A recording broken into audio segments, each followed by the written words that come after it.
बताइए बच्चे कैसे हैं आप लोग। चलिए अब स्टार्ट करते हैं सॉल्यूशन चैप्टर जो कि काफ़ी बड़ा है और हमें कंटिन्यू पढ़ना है। तो पिछले वीडियोस में हमने पढ़ा था हेनरी लॉ जो कि एक्सप्रेस करता है effect of pressure on the solubility of gas in the liquid. मतलब कोई गैस लिक्विड में घुल रही है तो उसमें प्रेशर का क्या इफेक्ट होगा। जितना ज़्यादा प्रेशर डालेंगे उतनी ज़्यादा घुलेगी। यही कारण है कि सोडा वाटर की बोतल में या कोल्ड ड्रिंक्स में जब भी पैक की जाती है उसको तो सील पैक किया जाता है हाई प्रेशर पे so that CO2 dissolve in more amount. More the pressure, more the solubility of gas. यही कारण है कि गर्मी के दिनों में या ज़्यादा जब टेम्परेचर बढ़ता है तो पॉन्ड्स की जो फिशेस है वो डाई होने लगती हैं। Why? Because as the temperature increase, the solubility of gas decrease, solubility of OH2 gas decrease. ये इफेक्ट बताने के लिए आज हम शुरू कर रहे हैं effect of temperature on solubility of gas. Gas अभी हेनरी लॉ ने बताया था इफेक्ट ऑफ प्रेशर। हेनरी में टेम्परेचर की जगह क्या था, प्रेशर। ये हेनरी ने दिया था law, effect of pressure on the solubility of gas in the liquid. More the pressure, higher the pressure, higher the solubility. पर आज हम पढ़ रहे हैं इफेक्ट ऑफ टेम्परेचर। प्रेशर वाला तो हेनरी में गया, इसको कोई लॉ नहीं दिया, बट ध्यान से सुनिएगा। What is the effect of temperature. Temperature बढ़ाएंगे तो सॉल्युबिलिटी बढ़ेगी या घटेगी, आज अपन इसका खुलासा करते हैं। तो what is the effect of temperature on the solubility of gas in liquid. देखिए ये गैस है, ये लिक्विड है। जब गैस लिक्विड में डिसॉल्व हुई तो इसको कहते हैं डिसोल्यूशन ऑफ गैस। जब गैस डिसॉल्व होती है तो हीट इज इवॉल्व। मतलब dissolution of gas is a exothermic process.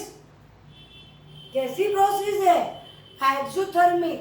तो चलते हम आपको लेके क्लास 11 के ली चैटलियर प्रिंसिपल पे। ली चैटलियर साहब कहते हैं अगर प्रोसेस एक्सोथर्मिक है तो आपको टेम्परेचर कैसा रखना है, लो। जितने लोटी वाले बच्चे हैं ध्यान दीजिए, लोटी कार्तिक आर्यन ध्यान दो। Low T exothermic, exothermic low T. तो देखिए अगर गैस का डिसोल्यूशन एक्सोथर्मिक है तो temperature should be low according to Le Chatelier principle. जब भी ये क्वेश्चन आएगा आपको ली चैटलियर वर्ड लिखना पड़ेगा तो ही फुल मार्क्स मिलेंगे। तो what is if we increase the temperature dissolution of gas decrease.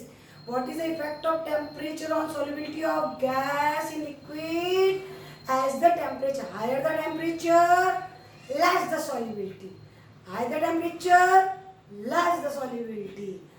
So, therefore, in ponds, as the temperature increase, fishes gas die. Fish क्या होने लगती है, die. Why? Because they do not get sufficient amount of oxygen. As the temperature increase the solubility of O2 gas in the water decrease. So lack of oxygen, fishes और aquatic animals die. Aquatic animals die. Clear. तो आज हम थोड़ा सा summarise करें। Temperature अगर high लोगे तो क्या होगा और प्रेशर हाई लोगे तो क्या होगा। ठीक, प्रेशर अगर हाई लिया तो सॉल्युबिलिटी ऑफ गैस बढ़ेगा, सॉल्युबिलिटी इंक्रीज। क्लियर। और टेम्परेचर हाई ले लोगे तो सॉल्युबिलिटी डिक्रीज। तो तो सॉल्युबिलिटी ऑफ गैस के लिए दो शर्तें हैं, temperature should be low, pressure should be high. Temperature low T, pressure high P। तो अगर आप चाहते हो कि सॉल्युबिलिटी बढ़े तो टेम्परेचर कैसा लेना है, low. At low T solubility increase, at high P solubility of gas increase। Clear? ये छोटा सा टॉपिक था बट ये कॉम्पिटिटिव भी है। ये कंडीशन देते हैं for the solubility of gas the condition of temperature and pressure should be, option होगा हाई T हाई P, लो T लो P, हाई T लो P, या लो T हाई P, लो T हाई P। ठीक, low temperature high pressure for the solubility of gas. चलिए next चलते हैं हम। अभी आज सबसे इंपॉर्टेंट टॉपिक स्टार्ट कर रहे हैं, वो है कॉन्सेंट्रेशन ऑफ सॉल्यूशन को एक्सप्रेस करने की यूनिट्स। हमने सॉल्यूशन बनाया, हमने शुगर को वाटर में डिसॉल्व किया, अब वो कितना गाढ़ा है या कितना पतला है उसकी कॉन्सेंट्रेशन को एक्सप्रेस करने का हमारे पास क्या जरिया है। जैसे अगर हम कहें किसी की हाइट नापना है तो हमारे पास कई सारे मेजरमेंट होते हैं, जैसे सेंटीमीटर, इंचेस, फीट, है ना, मीटर, बहुत सारी लेंथ को एक्सप्रेस करने के तरीके। वैसी कॉन्सेंट्रेशन, कितना कॉन्सेंट्रेट सॉल्यूशन बनाया, इसको एक्सप्रेस करने के हमारे पास क्या क्या तरीके हैं, क्या क्या यूनिट्स हैं। तो अभी सबसे पहले आप लोग सिर्फ नाम जानिए। आप इनमें से 3 यूनिट क्लास 11th में पढ़ के आए हो, फिर भी हम आपको पूरा डिटेल में बताएंगे। देखिए सबसे पहले है नॉर्मेलिटी,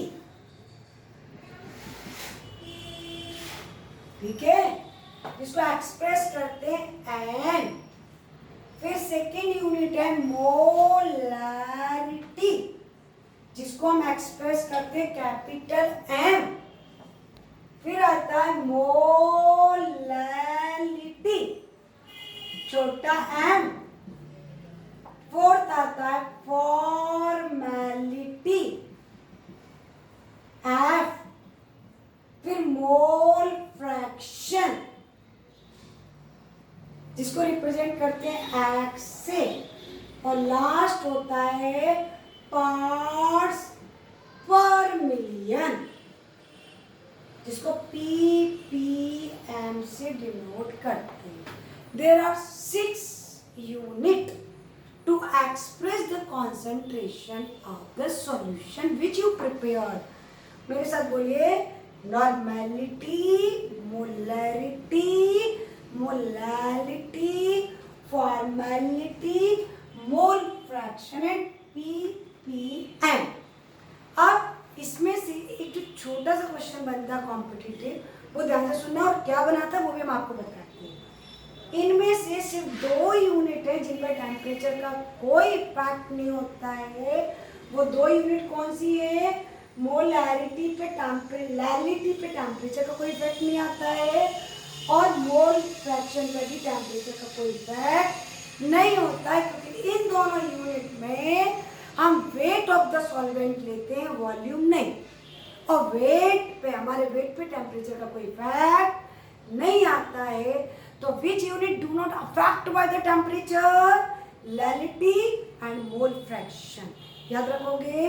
अब ये क्वेश्चन 2017 नीट में पूछा था, 2017 नीट क्या आया था क्वेश्चन, ये क्वेश्चन था which unit affect by the temperature, which unit affect by the, बच्चों को रटा रहता है नॉट अफेक्ट, तो वो याद था कि मोलैलिटी नहीं अफेक्ट और मोल फ्रैक्शन। नीट वालों ने क्वेश्चन थोड़ा सा घुमा दिया, अफेक्ट बाय द टेम्परेचर, और ऑप्शन थे मोलैरिटी, मोलैलिटी, मोल फ्रैक्शन और नन ऑफ द अबव। ठीक है, तो आपने जैसी मोलैलिटी तो सोचा, अब बच्चे को तो रटा था not affected by, not affected by, पर पूछ लिया अफेक्टेड, तो ये अफेक्ट नहीं होती थी, ये अफेक्ट नहीं, नन तो कोई था ही नहीं. Which is affected by the temperature? Polarity affect, but polarity not affect. Clear? आ रहा है समझ में? चलो अब आगे की बात हम पढ़ते हैं. वो पढ़ने के पहले आज हम तुम लोगों को कुछ इम्पॉर्टेंट फॉर्मूलेज हैं जिनकी मोलिकुलर मास और जिनके इक्विवेलेंट मास आप सभी को याद ओरल होना चाहिए, तब यूं चुटकी बजा के न्यूमेरिकल्स आप घर पे कर सकते हैं. देखिए सभी बच्चे मेरे साथ लर्न करेंगे. यहाँ पे लेंगे हम मॉलिक्यूलर मास जिसको m से रिप्रेजेंट करते हैं, और यहाँ लेंगे हम equivalent mass. What is the relation of equivalent mass and molecular mass?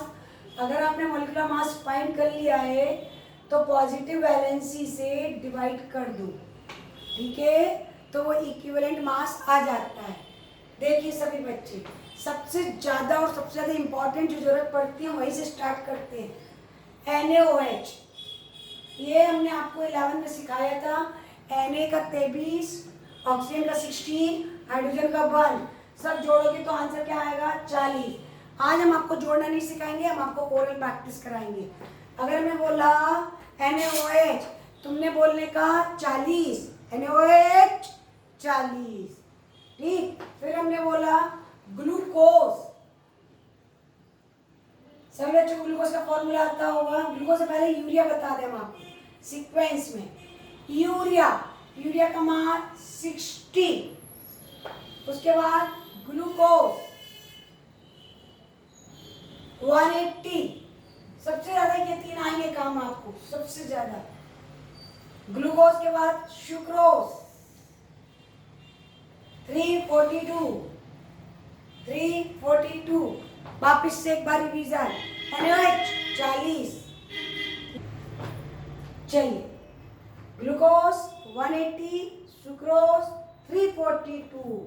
इसके बाद Na2SO4 142, Na2CO3 106, oxalic acid COOH dot COOH. इसके साथ दो वाटर मॉलिक्यूल रहते हैं 126, ठीक है. एक और एरिया कर लेना NaCl 58.5.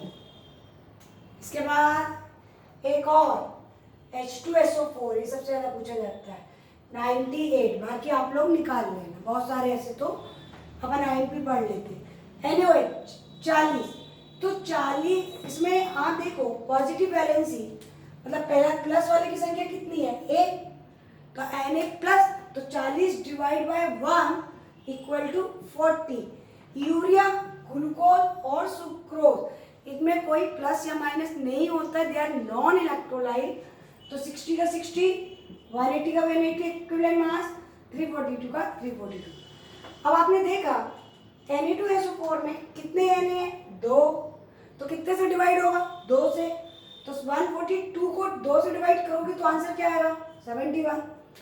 Na2CO3 में कितने से डिवाइड होगा? 2 से. 53.